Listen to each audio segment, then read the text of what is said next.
Hello friends, welcome to our channel crypto with Vishal. आज के video में बात करेंगे गाइस बिटकॉइन के बारे में, बिटकॉइन स्पॉट ईटीएफ के वॉल्यूम के बारे में, शिबा इनू के बारे में, एमईएक्सी ग्लोबल का बड़ा अपडेट है उसको डिस्कस करेंगे, और दुबई टोकन 2049 में एक्सचेंजेस से जो डिस्कस हुआ है यहाँ पे एफआईयू रजिस्ट्रेशन के बारे में, क्या वो कर रहे हैं, क्या उनका मानना है इस बारे में, उस चीज को यहाँ पे डिस्कस करेंगे। सबसे पहले क्रिप्टो एनालिस्ट पे चलेंगे।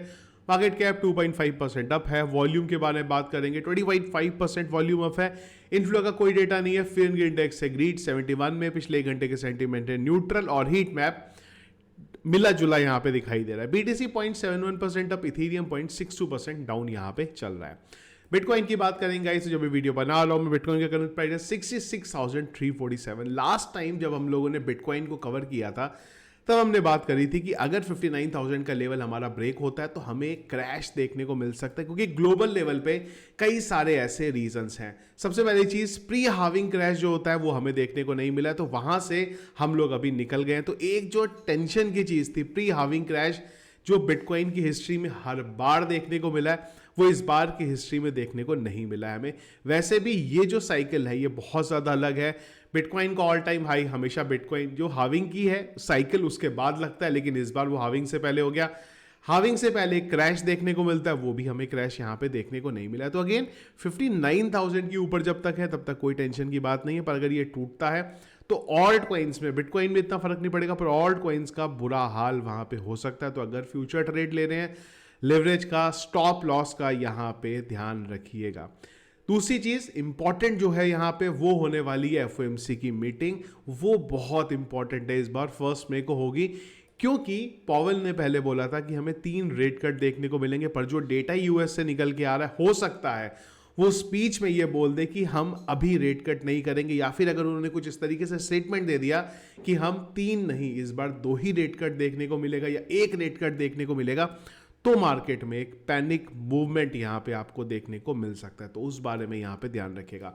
अगर हम बात करते हैं यहां पे 4 आवर चार्ट फ्रेम पे, तो अगर हम लोग देखेंगे, एक एरिया था जहां पे हमें पहले भी रेजिस्टेंस देखने को मिला है, करेंटली भी हमें उसी जगह पे रेजिस्टेंस देखने को मिला है। कई बार हमें इस जगह पे रेजिस्टेंस और सपोर्ट जोन कंफर्म जो है हमारा हुआ। तो ये छोटे टाइम फ्रेम पे एक इंपॉर्टेंट जोन है हमारे लिए, जो कि है हमारे पास 66,600 से लेके 66,115 का। तो मोटा मोटा आप बोल सकते हैं कि $500 का एक इंपॉर्टेंट रेंज है यहाँ पे। दूसरी चीज जो मेरी टोकन 2049 में बाकी लोगों से यहाँ पे बात हुई, तो हर किसी का एक कॉमन यहाँ पे मार्केट के बारे में सोचना था, वो ये था कि यहाँ से हमें एक डाउनफॉल देखने को मिलेगा, और जो डाउनफॉल ज़्यादातर लोगों का ओपिनियन है वो है यहाँ पे 50,000 से लेके 56,000 का। 56,000 मुझे लगता है इसलिए क्योंकि इस एरिया में अगर आप देखेंगे तो पहले भी हमारे पास एक छोटे लेवल पे सपोर्ट है। तो कई लोगों का मानना है 52,000 से लेके 56,000 के लेवल पे हमें बिटकॉइन को देखने को मिलेगा। बिटकॉइन की हिस्ट्री हमेशा से ये रही है कि जब ज़्यादा लोगों का ये मानना होता है कि हमें प्राइस इस जगह देखने को मिलेगा, तो प्राइस वहां पे नहीं आता है कि एकदम से एक जो अपोजिट मूवमेंट है वो करने लगता है, और उसके बाद बिटकॉइन उसी जगह पे आता है। तो इस बार क्या वो रिपीट होगा कि यहां से एक बार हमें पंप देखने को मिलेगा और उसके बाद नीचे की तरफ आएगा? वो आने वाले टाइम में हमें देखने को मिलेगा। पर अगर आप ग्लोबल लेवल पे सेंटीमेंट करंटली बोलो तो हर किसी की यही उम्मीद है कि एक हमें यहाँ से करेक्शन बिटकॉइन के प्राइस पे देखने को मिलेगा, और जो लास्ट करेक्शन यहाँ पे होगा, लेकिन वो हाविंग से पहले का सिनेरियो था। हाविंग से पहले वो चीज़ होनी थी, पर वो चीज़ फिलहाल अभी भी मार्केट में यहाँ पे मिसिंग है। वॉल्यूम के बारे में बात करेंगे तो वॉल्यूम भी मार्केट में बहुत ज़्यादा नहीं है।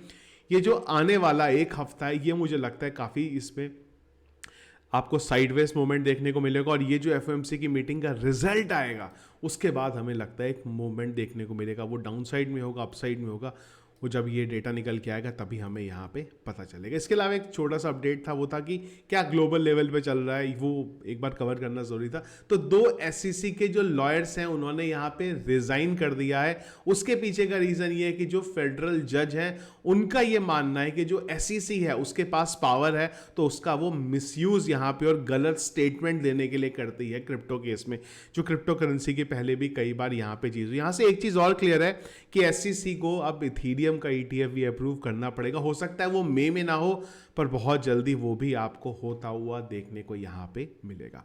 अब बात करते हैं एक बार MEXC की, और सरप्राइजिंगली ये अपडेट अभी तक किसी ने कवर ही नहीं करा है। कैसे नहीं करा है पता नहीं मुझे, तो ये पुरानी बात थी। और अगर मैं आप लोगों को दिखाऊं तो मैंने कुछ दिन पहले आप लोगों को ये अपडेट भी दिया था।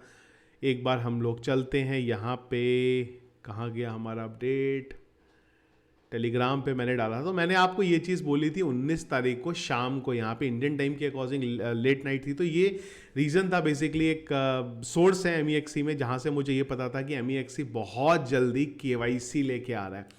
तो ज़्यादातर लोग अभी तक MEXC को इसलिए यूज़ करते थे कि MEXC अभी तक KYC नहीं करता था, तो आप अगर ट्रेड लेना चाहते हैं तो वो ट्रेड ले सकते थे। लेकिन MEXC ग्लोबल में बहुत जल्दी आपको KYC यहाँ पे देखने को मिलेगा। तो सबसे पहले KuCoin, उसके बाद बाइबिट, और उसके बाद अब MEXC भी यहाँ पे KYC की लिस्ट में आ गया है। तो जो नए यूज़र हैं उनको इमीडिएटली KYC करनी पड़ेगी, और जो पुराने यूज़र हैं उनके लिए यहाँ पे अगर उन्होंने KYC अभी तक नहीं करी है तो उनको 10 जून तक का टाइम दिया जाएगा। और उसके बाद भी अगर वो KYC नहीं करते हैं तो वो कोई भी ट्रेड या फिर डिपॉजिट या फिर विड्रॉल यहाँ पे नहीं कर पाएंगे। तो अगर आप MEXC यूज़ करते थे इसलिए कि वो एक तरीके से एक एनोनिमस एक्सचेंज है जहाँ पे KYC नहीं होती, तो वो चैप्टर भी यहाँ पे हो गया है क्लोज। अभी भी बहुत सारे एक्सचेंजेस हैं जिसमें KYC नहीं होती है, स्पेशली वो एक्सचेंजेस हैं जो अभी बहुत बड़े नहीं है। तो अगर आप चाहते हो उनको हम लोग कवर करें तो डेफिनेटली उसको कवर कर सकते हैं। कमेंट बॉक्स में आप मुझे बता दीजिएगा। तो मैं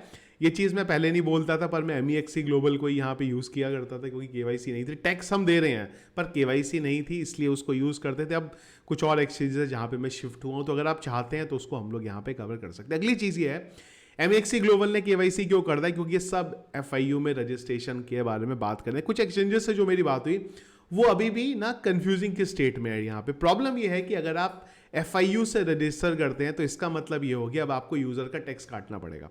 अब प्रॉब्लम ये है कि बहुत सारे यूज़र ऐसे हैं जो ऐसा एक्सचेंज यूज़ करना चाहते हैं जहाँ पे KYC नहीं होती, जिससे कि वो टैक्स से बच सके। तो एक्सचेंजेस के साथ प्रॉब्लम ये है कि अगर वो FIU में रजिस्ट्रेशन करते हैं तो कोई ऐसा ना हो जाए कि लोग छोड़ के चले जाएं और उल्टा वॉल्यूम यहाँ पे ड्रॉप हो जाए। और अगर FIU से रजिस्ट्रेशन नहीं करते हैं, ऐप नहीं चल रही है, वेबसाइट का लिंक नहीं चल रहा है, जिनके पास पहले से मोबाइल में है उनके लिए ठीक है, पर नए लोगों के लिए यहाँ पे प्रॉब्लम है। तो एक्सचेंजेस ना करेंटली डबल माइंडेड है यहाँ पे। अगर FIU में रजिस्टर करेंगे तो प्रॉब्लम है, नहीं रजिस्टर करेंगे तो प्रॉब्लम।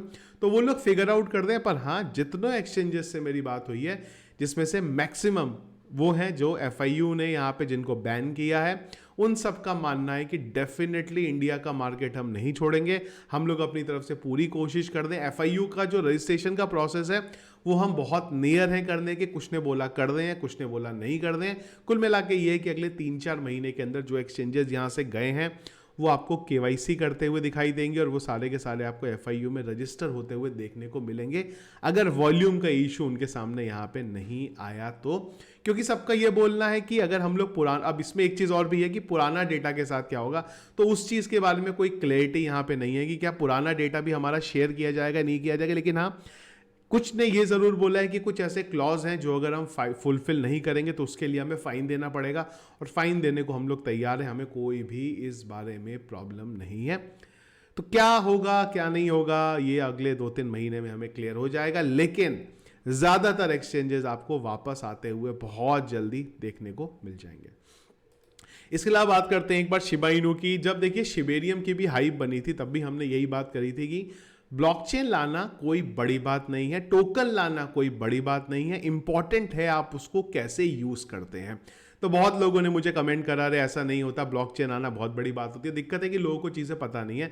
अगर आप गिटहब पे जाते हैं, सोर्स कोड हर ब्लॉकचेन का अवेलेबल है, आप उसको कॉपी पेस्ट करके, और आपको अगर बेसिक पाइथन भी आती है तो आप बहुत ईजिली यहाँ पे कोई भी ब्लॉकचेन को बना सकते हैं। तो शिबा इनू की हाइप कम हुई तो शिबा इनू को लगा नहीं यार कुछ और गेम खेलते हैं। तब शिबा इनू का बोलना है कि हम एक नई L3 focus on privacy blockchain लेके आ रहे हैं, जिसका एक नया टोकन होगा यहाँ पे ट्रीट। तो एक नया टोकन आपको ट्रीट शिबा इनू के इकोसिस्टम में आता हुआ देखने को मिलेगा। अगेन गेम यही है कि हाइप क्रिएट की जाए, हाइप क्रिएट करने से प्राइस में यहाँ पे पंप मिलेगा। लेकिन रियलिटी यही है कि चाहे शिबेरियम हो या कोई भी ब्लॉकचेन हो, अगर उसका बड़ा यूज केस नहीं होगा, एक टाइम के लिए हाइप बन सकती है, पर थोड़े टाइम बाद आपको उसका प्राइस नीचे आता हुआ देखने को मिलेगा। सेम बोल और लीश के केस में हमें यहाँ पे देखने को मिला है। अब बात करते हैं यहाँ पे क्या चल रहा है स्पॉट ETF में। उम्मीद मुझे ये थी कि इस महीने इजीली जो ब्लैक रॉक है वो ग्रे स्केल को पीछे छोड़ देगा, लेकिन ऐसा नहीं हुआ क्योंकि ब्लैक रॉक की तरफ से बाइंग नहीं हो रही है। अगर आप अभी देखते हैं तो ग्रे स्केल के पास 3,04,970 BTC हैं, और ब्लैक रॉक की बात करते हैं 2,73,596 BTC हैं थर्ड नंबर पे। फिडेलिटी 1,52,465। ये पक्का है कि अगले महीने तो ये ब्रेक हो ही जाएगा, अगले महीने ब्लैक रॉक फर्स्ट नंबर पे आ जाएगा बहुत इजीली। पर इस महीने अब थोड़ा सा यहाँ पे डाइसी है। उसका रीजन है कि ब्लैक रॉक की जो बाइंग है वो लगातार गिरती जा रही है। अगर हम लोग देखेंगे डे 34 से, यानी कि 9 फरवरी के बाद से लगातार यहां पे हमें डाउनफॉल देखने को मिला। अगर हम लोग बात करें 15 की, 28 की या उससे बीच की भी, तो लगातार ब्लैक रॉक का यहां पे गिरता रहा। पर अच्छी चीज ये है कि ग्रे स्केल जितने सेल आउट कर रहा है उतने उससे ज्यादा जो बाकी के इंस्टीट्यूशंस है वो मिलके यहां पे बाय कर ले रहे हैं। अगर हम लोग लास्ट डे की भी बात करते हैं, यहाँ पे 22 अप्रैल की, यहाँ पे तो उस दिन भी अगर आप नेट देखेंगे तो पॉजिटिव है। ब्लैक रॉक ने मात्र 296 BTC बाय करे हैं और ग्रे स्केल ने 527 BTC यहाँ पे सेल आउट करे हैं। तो जितने ग्रे स्केल ने सेल आउट करे हैं ऑलमोस्ट उतने फिडेलिटी ने यहाँ पे 524 BTC बाय कर लिए थे, जिस वजह से नेट में हमें बहुत ज़्यादा कोई चेंज होता हुआ यहाँ पे देखने को नहीं मिला है। तो ये अपडेट्स गाइस जो चल रहे हैं करंटली यहाँ पे क्रिप्टो करेंसी मार्केट में। इसके अलावा कुछ और इंपॉर्टेंट अपडेट रहा दिन भर जिसको हमें डिस्कस करना है, वो हम लोग डिस्कस करेंगे टेलीग्राम चैनल पे, जिसके लिए आप लोगों ने टेलीग्राम का चैनल ज्वाइन नहीं किया, जो ज्वाइन करेगा लिंक वीडियो के डिस्क्रिप्शन पे मिल जाएगा। वीडियो पसंद आया इसको लाइक और शेयर जरूर कीजिएगा। चैनल में अगर आप नए हैं, फर्स्ट टाइम वीडियो देख रहे हैं, तो चैनल को सब्सक्राइब कर लीजिएगा। Thank you friends.